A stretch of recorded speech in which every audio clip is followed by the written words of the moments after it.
ஜெகன் அப்படியே பேசிச்சாங்கண்ணே. ஜெகன் அப்படியே திரும்பி அப்படியே பேச ஒரு வார்த்தை. ஜெகன், இந்த சமுதாய பணி துணைத் தலைவராக இருக்கீங்க. இந்த பொங்கலை பற்றி நீங்கள் என்ன நினைக்கிறீங்க? இந்த சமத்துவ பொங்கலை பற்றி என்ன நினைக்கிறீங்க? பொங்கல் வைக்கிறோம்னா இந்த வருஷம் தான் முதல்ல பொங்கல் வைக்கிறோம். ரொம்ப மகிழ்ச்சியாக இருக்குது. எல்லா ஓட்டுநரும் இதே மாதிரியே செஞ்சாங்கன்னா இன்னும் மகிழ்ச்சியாக இருக்கும். பொங்கல் நல்வாழ்த்து. தேங்க்யூ. அது மூடி வச்சுருங்க ஈவினிங்.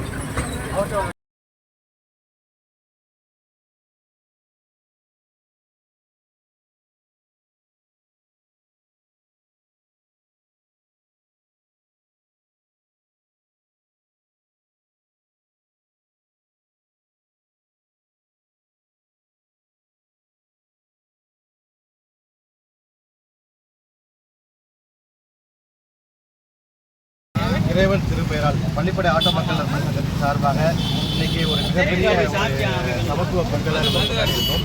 இந்த சமத்துவ பொங்கல் யாரோட தலைமையில் பார்த்தீங்கன்னா துணைத் தலைவர் மணிவண்ணன் தலைமையிலையும் திமுக பொறுப்பாளர் இப்ராஹிம் தலைமையிலையும் இன்னைக்கு ஒரு சிறப்பான இந்த சமத்துவ பொங்கல் நடைபெற்றுச்சு. அனைத்து மக்களும் மிக ஸ்வீட்டாக பாருங்கள், நல்லா ஸ்வீட்டாக சாப்பிட்றோம். ரொம்ப ஒத்துமையாக இருக்கிறோம். நாங்கள் எல்லாமே நல்லா ஒத்துமையாக ஒரு குடும்பம். நாங்களாம் இந்த குடும்பம் கண்டிப்பாக என்றைக்குமே லாஸ்ட் வரைக்கும் இறுதி வரைக்கும் இந்த குடும்பம் பயணிக்கணும். அதுக்காக நீங்கள் எல்லாமே இறைவனத்தில் பிரார்த்தனை செய்யுங்க.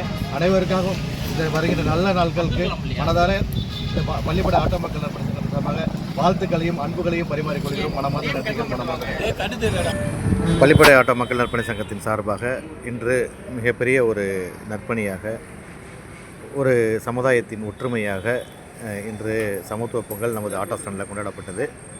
துணைத் தலைவர் மணிவண்ணன், சமுதாய பணி துணைத் தலைவர் ஜெகன், துணை பொருளாளர் மணிகண்டன் அவங்க தலைமை ஏற்று பீமுட்லூர் பொறுப்பாளர் வழிகாட்டுதல்படி, பீமுட்லூர் பொறுப்பாளர் இப்ராஹிம் வழிகாட்டுதல்படி சிறப்பாக நடைபெற்ற இந்த நிகழ்வு மனசை நெகிழ செய்தது. இதில் இன்றைக்கும் ஒரு நல்லது நாங்கள் சொல்லியே ஆகணும்.